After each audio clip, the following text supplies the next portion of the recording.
அனைவருக்கும் வணக்கம். அகத்தியன் அகாடமி. இந்த வீடியோ தொகுப்பு எதற்காகன்னு பார்த்தீங்கன்னா, நேற்று டைப்பிஸ்ட்டுக்கான கவுன்சிலிங் ரொம்ப நாள் எதிர்பார்த்து காத்திருந்த டைப்பிஸ்ட்டுக்கான சிவி மெமோ மற்றும் கவுன்சிலிங் டேட் நேற்று அறிவிக்கப்பட்டது. 21ஆம் தேதியிலிருந்து கவுன்சிலிங் தொடங்கும்னு சொல்லி டிஎன்பிஎஸ்சி அறிவிச்சிருக்காங்க. இந்த சிவி மெமோவில் என்ன சொல்லியிருக்காங்க அப்படின்னு சொல்லி நாங்கள் உங்களுக்கு ஒரு சிறப்பு தொகுப்பு கொடுக்கலான்னு இருந்தோம். சில வேலைகள் காரணமாக அது கொஞ்சம் தாமதமாயிட்டு இப்போ தான் அதை கொடுக்கறதுக்கான நேரம் வந்திருக்கு. ஸோ இந்த சிவி மெமோ எங்கள் குழுவை சேர்ந்த ஒரு நண்பருடைய சிவி மெமோ தான், வேறு யாரும் கிடையாது. ஸோ அவருக்கு எங்களுடைய நன்றிகள். ஃபஸ்ட்டு பார்த்திங்கன்னா என்ன சொல்லியிருக்காங்கன்னு பார்த்தீங்கன்னா, எல்லாத்துக்குமே மூலச்சான்றிதழ், டைப்பிஸ்ட் பொறுத்த வரைக்கும் எல்லாத்துக்குமே மூலச்சான்றிதழ் என்பது கட்டாயமான ஒரு விஷயம்தான். அதே மாதிரி ஜெராக்ஸ் காப்பீஸ், ஒரிஜினல் காப்பீஸ் ஒரு செட், அதாவது ஒரிஜினல் காப்பீஸ் எப்போவுமே உங்கள்கிட்ட எப்போவுமே இருக்கிறதா, அதை ஜெராக்ஸ் கண்டிப்பாக உங்கள் கையில் இருக்கணும். அட்லீஸ்ட் அவங்க உங்கள்கிட்ட ஒரு காப்பி தான் கேட்பாங்க. எதுக்கும் எக்ஸ்ட்ரா ஒரு காப்பி 2 காப்பியாக நீங்கள் வச்சுக்கிறது உங்களுடைய சேஃப்டிக்கு ரொம்ப நல்லது. இதில் பார்த்தீங்கன்னா, பிறந்த தேதிக்கான சான்றிதழ் எஸ்எஸ்சி அல்லது ஹெச்எஸ்சி, அதாவது +10 இல்லைனா +2 ரெண்டுத்தில் ஏதாவது ஒரு மார்க் ஷீட் இருந்தால் போதும். கல்வி தகுதிக்கான சான்றிதழ் நாளிட்ட தேர்வையான அறிவிக்கையின் பத்தி 5Bயில் உள்ளவாறு மற்ற அடிப்படை கல்வி தகுதி SSLC அல்லது அதற்கு சமமான மதிப்பெண் பட்டியல் சான்று. இந்த பத்தி 5B இதுக்கு உங்களுக்கு நாங்கள் தனியாக ஒரு அடுத்த வீடியோவில் உங்களுக்கு ஒரு தனியாக ஒரு எக்ஸ்ப்ளனேஷன் கொடுக்கலான்னு இருக்கோம். ஸோ இந்த விஷயம் நாங்கள் அடுத்த வீடியோவில் கொடுக்குறோம். அடுத்தது பார்த்திங்கன்னா, தட்டச்சர் பதவிக்கான அரசு தொழில்நுட்ப கல்வித்துறையின் மூலம் நடத்தப்பட்ட தேர்வின் தேர்ச்சி. டைப்பிஸ்ட் பொறுத்த வரைக்கும் பார்த்திங்கன்னா, ஜூனியர் சீனியர்னு 2 இருக்கும். இந்த ஜூனியர் சீனியர் 2 கிரேட் இருக்கிற ஒரிஜினல் சர்டிஃபிகேட்ஸ் மட்டும்தாங்க வேணும். ஜெராக்ஸ் காப்பீஸ் எல்லாம் எடுத்துகிட்டு போகக்கூடாது. சாரி, அவங்க கொடுக்கறதுக்கு மட்டும் ஜெராக்ஸ் வச்சுக்கோங்க. ஒரிஜினலே இல்லாமல் ஜெராக்ஸ் மட்டும் கொண்டு போக வேண்டாம். குறிப்பு பார்த்திங்கன்னா, தட்டச்சர் பதவிக்கான மேற்கண்ட தொழில்நுட்ப கல்வி தகுதியினை தெரிவாளர் கட்டாயம் பெற்றிருக்க வேண்டும். தொழில்நுட்ப அரசாணை அல்லது அங்கீகரிக்கப்பட்ட நிறுவனத்திடமிருந்து பெறப்பட்ட இணையான சான்றிதழை சமர்ப்பிக்க வேண்டும். தவறும் பட்சத்தில் அத்தெரிவாளர் தட்டச்சர் பதவிக்கு தகுதியற்றவர் ஆகிறார். டைப்பிஸ்ட் சர்டிஃபிகேட் இல்லைன்னா உங்களை அலோவ் பண்ண மாட்டாங்க, அவ்வளோதான். அடுத்தது, தட்டச்சர் தொழில்நுட்ப கல்வி தகுதியினை விண்ணப்பதாரர் தேர்விற்கான அறிவிக்கை நாளான 14/11/2017, அதாவது டைப்பிஸ்ட் கால்ஃபருக்கு முன்னாடி முடிச்சுருந்துருக்கணும். அதுக்கு பின்னாடி நீங்கள் தேர்ச்சி அடைஞ்சிருந்தால் அது செல்லாது.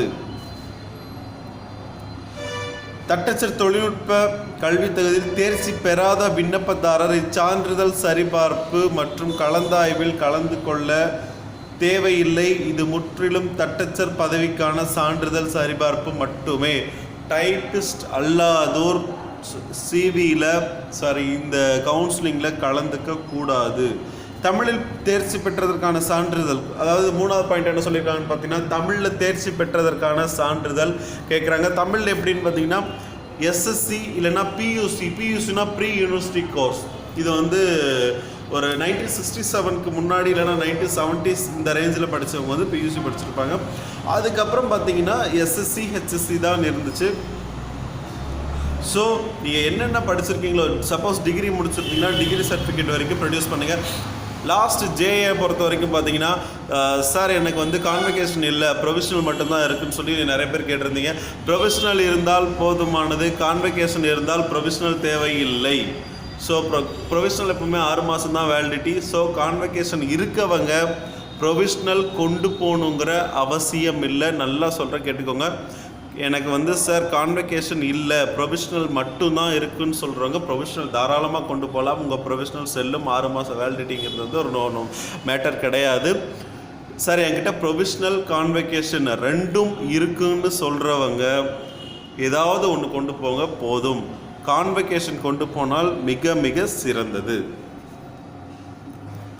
அடுத்தது பார்த்தீங்கன்னா, ஜாதி சான்றிதழ் அச்சடிக்கப்பட்ட நிரந்தர அட்டையில், இது ஆல்ரெடி ஜெயில நான் சொல்லியிருப்பேன். இது அச்சடிக்கப்பட்ட நிரந்தர அட்டைன்னு பார்த்தீங்கன்னா, பழைய கம்யூனிட்டி சர்டிஃபிகேட் இருந்தாலும் பரவாயில்ல. சப்போஸ் இப்போ எடுத்திருக்கிற கம்ப்யூட்டர் பிரிண்டட்னாலும் பிரச்சனை கிடையாது.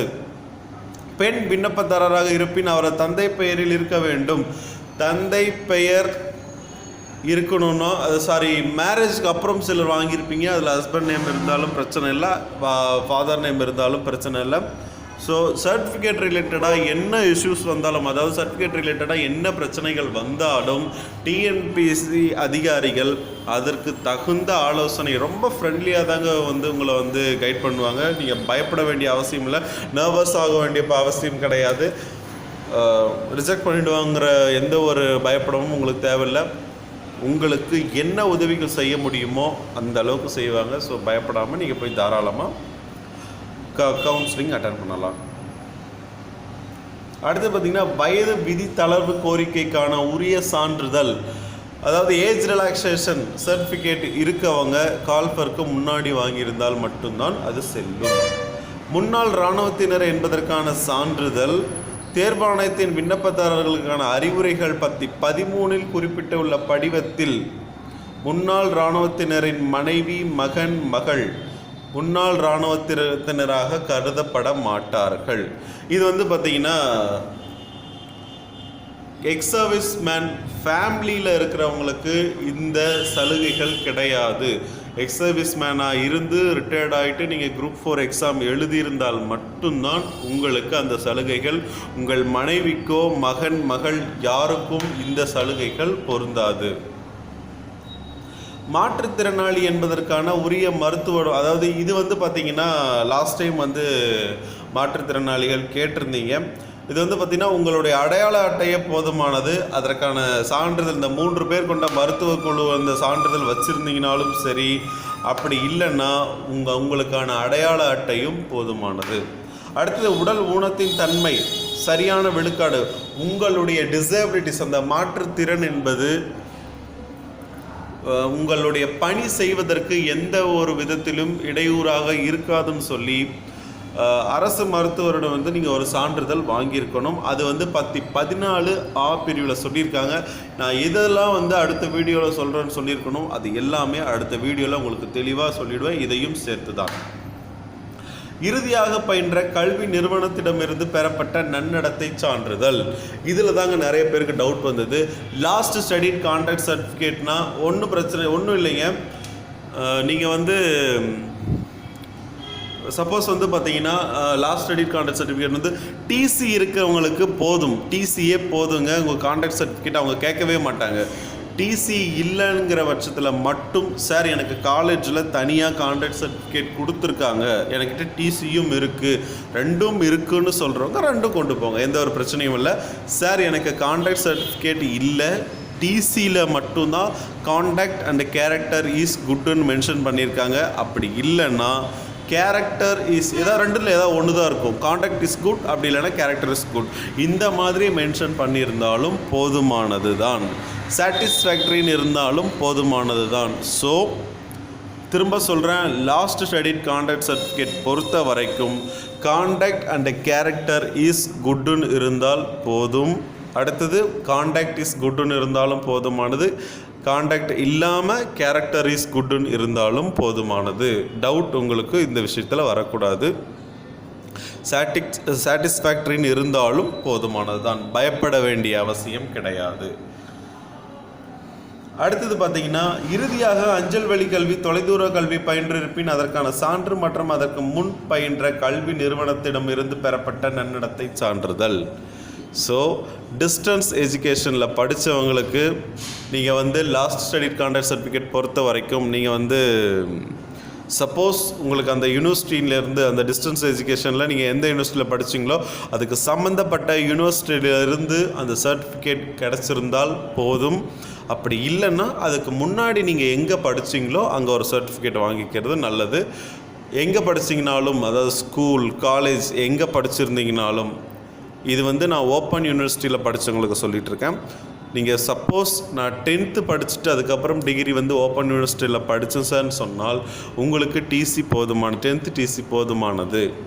அப்படி இல்லை சார் நான் +2 முடிச்சுட்டு பிஏ ரெகுலரில் படிச்சுட்டு இது யூஜி வந்து ரெகுலரில் படிச்சுட்டு பிஜி வந்து நான் வந்து டிஸ்டன்ஸ் எஜுகேஷனில் படித்தேன் சார்னு சொல்கிறவங்களுக்கும் இது பொருந்தும். அடுத்தது பார்த்தீங்கன்னா ஆ அல்லது ஆ நிலை குரூப் ஏ ஆர் பி அதிகாரியிடமிருந்து 1/11/2017 அல்லது அதற்கு முன்னரோ பெறப்பட்ட நன்னடத்தை சான்றிதழ். இதுதான் பர்சனல் கான்டக்ட் சர்டிஃபிகேட். இந்த பர்சனல் கான்டக்ட் சர்டிஃபிகேட் யார்கிட்டெல்லாம் வாங்கலான்னு சொல்லி நான் ஆல்ரெடி உங்களுக்கு வந்து அதுக்குன்னு தனியாகவே ஒரு வீடியோவே போட்டிருப்பேன். என்னன்னு பார்த்தீங்கன்னா collector, group 1, group B, group 2 officers, collector, deputy collector, tahsildar, deputy tahsildar, revenue assistant, அதுக்கப்புறம் பார்த்தீங்கன்னா டீச்சர்ஸ், பிடிபிஜி அசிஸ்டன்ட் ஸ்டாஃப்ஸ் கிட்ட வாங்கலாம், கவர்மெண்ட் காலேஜ் பிரின்சிபல்ஸ் கிட்ட வாங்கலாம், ப்ரைவேட் காலேஜ் ஸ்டாஃப்ஸ் கிட்ட ப்ரைவேட் ஸ்கூல் காலேஜ் ஸ்டாஃப்ஸ் யார்கிட்டையும் வாங்கக்கூடாது. கவர்மெண்ட் எய்டட் ஸ்கூல் அவங்க +2 வரைக்கும் அந்த ஹையர் செகண்டரி ஸ்கூலில் இருந்தால் தாராளமாக வாங்கலாம். அதுக்கப்புறம் பார்த்தீங்கன்னா தயவு செஞ்சு மிடில் ஸ்கூல் ஹெச்எம் இவங்ககிட்டலாம் வாங்குவதை அவாய்ட் பண்ணிக்கோங்க. அவங்க க்ரீனிங் அத்தாரிட்டியாக இருந்தால் மட்டும்தான் நீங்கள் வாங்கணும், அதற்கு மேலே நீங்கள் வாங்கக்கூடாது. ஸோ இதற்கான ஃபார்மேட்டும் நாங்கள் வந்து எங்களுடைய இன்னும் ப்ரீவியஸ் வீடியோஸில் லிங்க்கில் போட்டிருக்கோம், அதில் டவுன்லோட் பண்ணிக்கலாம். அடுத்து பார்த்தீங்கன்னா ஆதரவற்ற விதவை டெஸ்டியூட்டட் விடோ அப்படிங்கிறதுக்கான சர்டிஃபிகேட். அந்த சர்டிஃபிகேட்டில் மாதம் வருமானம் உங்களுக்கு 4000க்கு குறைவாக தான் இருக்குது. அப்படி இல்லைன்னா 4000 மட்டும்தான் மென்ஷன் பண்ணியிருக்கணும். அப்படி மென்ஷன் பண்ணாமல் இருந்தால் அவங்க வந்து ஆதரவற்ற விதவையாக கன்சிடர் பண்ண மாட்டாங்க. அடுத்தது விண்ணப்பத்தில் ஒட்டப்பட்டது போன்ற கடவுச்சீட்டு, பாஸ்போர்ட் சைஸ் நிழல் படங்கள். நீங்கள் வந்து சார் எனக்கு அந்த passport size photo soft copy இருக்கவங்க ஒரு 2 ஃபோட்டோ பிரிண்ட் போட்டு வச்சுக்கோங்க. அப்படி இல்லை சார்ங்கிறவங்க இப்போ இருக்கிற ப்ரெசன்ட் ஃபோட்டோ, அதாவது நீங்கள் தானாங்கிற விஷயம், அதாவது அப்ளிகேஷனில் இருக்கிறது நீங்கள் தானாங்கிறதுக்காக தான், ஒரு வெரிஃபிகேஷனுக்காக தான் அவங்க ஃபோட்டோஸ் கேட்குறாங்க. நீங்கள் வந்து உங்களுடைய ஃபோட்டோஸ் கூட நீங்கள் பிரிண்ட், அதாவது இப்போ இருக்கிற ஃபோட்டோஸ் கூட நீங்கள் பிரிண்ட் போட்டு வச்சுக்கலாம். அது எந்த ஒரு பிரச்சனையும் கிடையாது. தடையின்மை சான்றிதழ், இது வந்து பார்த்தீங்கன்னா ஜாப் போகிறவங்களுக்கு. ஸோ ஜாப் போகிறவங்க என்னென்னு பார்த்தீங்கன்னா என்ஓசி வாங்கியிருக்கணும். இந்த தடையின்மை சான்றிதழ் வந்து பார்த்தீங்கன்னா உங்களுடைய உயர் அதிகாரியிடம் இருந்து நீங்கள் வந்து அப்ளை பண்ணுறதுக்கு முன்னாடி, அதை கால்ஃபருக்கு முன்னாடி வாங்கியிருக்கணும். அதுதான் செல்லும். அதில் அவங்களுடைய சீல், அவங்களுடைய டெசிக்னேஷன் மென்ஷன் பண்ணியிருக்கணும். தமிழ் வழியில் கல்வி பயின்றதற்கான சான்றிதழ் பிஎஸ்டிஎம் சர்டிஃபிகேட். இன்னொன்று சொல்ல மறந்துட்டேன், பர்சனல் கான்டாக்ட் சர்டிஃபிகேட். சப்போஸ் நீங்கள் வந்து முன்னாடியே வாங்கியிருந்தீங்கன்னா அதோடைய வேலிடிட்டி 6 மாதம் தாங்க. சப்போஸ் நீங்கள் முன்னாடி வாங்கியிருந்து அது 6 மாதம் முடிஞ்சிருந்துச்சுன்னா திரும்ப யாருக்கிட்டையாவது புதுசாக வாங்கலாம். அவங்க அதே பர்சன்கிட்ட கூட வாங்கலாம். ஸோ புதுசாக ஒன்று, அதாவது 6 மாதம் முடிஞ்சிருந்தால் மட்டும் புது சர்டிஃபிகேட் வாங்கிக்கோங்க. அடுத்தது பார்த்தீங்கன்னா பிஎஸ்டிஎம் சர்டிஃபிகேட் பொறுத்த வரைக்கும் இந்த டிஎன்பிஎஸ்சி ஃபார்மேட்டில் இருக்கிற சர்டிஃபிகேட்டில் ஒரு சர்டிஃபிகேட் வாங்கி வச்சுக்கோங்க. உங்கள்கிட்ட பழைய சர்டிஃபிகேட் இருந்தாலும் நோ இஷ்யூஸ். ஸோ டேட் வந்து மேண்டேட்ரி கிடையாது. அதனால் வந்து பார்த்தீங்கன்னா இப்போ புது பிஎஸ்டிஎம் ஒன்று வாங்கி வச்சுக்கோங்க. நீங்கள் அப்ளை பண்ணும்போது வச்சுருந்த பிஎஸ்டிஎம் இருந்தாலும் போதுமானது, எந்த ஒரு பிரச்சனையும் கிடையாது. ஸோ இதுதான் டிஎன்பிஎஸ்சி ஃபார்மேட் பிஎஸ்டிஎம். இந்த பிஎஸ்டிஎம்மில் ஒன்று நீங்கள் வாங்கி வச்சுக்கிறது நல்லது. முக்கிய குறிப்பு, தெரிவாளர் அவர் பெற்ற மதிப்பெண்கள் அடிப்படையில் தரவரிசைப்படியே மேற்கண்ட நாளன்று சான்றிதழ் சரிபார்ப்பிற்கு அழைக்கப்படுவார். எனவே குறித்த நாள் மற்றும் நேரத்தில் அன்னார் தவறாது கலந்து கொள்ளுமாறு அறிவுறுத்தப்படுகிறார். தவறும் பட்சத்தில் அன்னாருக்கு மறுவாய்ப்பு அளிக்கப்பட மாட்டாது என்றும் அறிவுறுத்தப்படுகிறார். சான்றிதழ் சரிபார்ப்பிற்கு பின்னர் தகுதி வாய்ந்த நபர்கள் மட்டுமே அன்று பிற்பகல் நடைபெறும் கலந்தாய்வுக்கு அழைக்கப்படுவர். சான்றிதழ் சரிபார்ப்புக்கு அழைக்கப்படும் அனைவருக்கும் கலந்தாய்வுக்கு அனுமதிக்கப்படுவார்கள் என உறுதி கூற இயலாது. இதுதான் சிவி மெமோவில் இருக்கிற இந்த முக்கியமான 13 பாயிண்ட்ஸ். ஸோ தயவு செஞ்சு இந்த வீடியோ வந்து முழுமையாக பாருங்கள். அப்போ தான் வந்து நான் என்னென்ன சொல்லியிருக்கேன் உங்களுக்கு வர இருக்கிற எல்லா டவுட்டுக்குமே நான் வந்து உங்களுக்கு சொல்லியிருப்பேன். ஸோ தொடர்ந்து இணைந்திருங்கள் அகத்தியனுடன். நன்றி, வணக்கம்.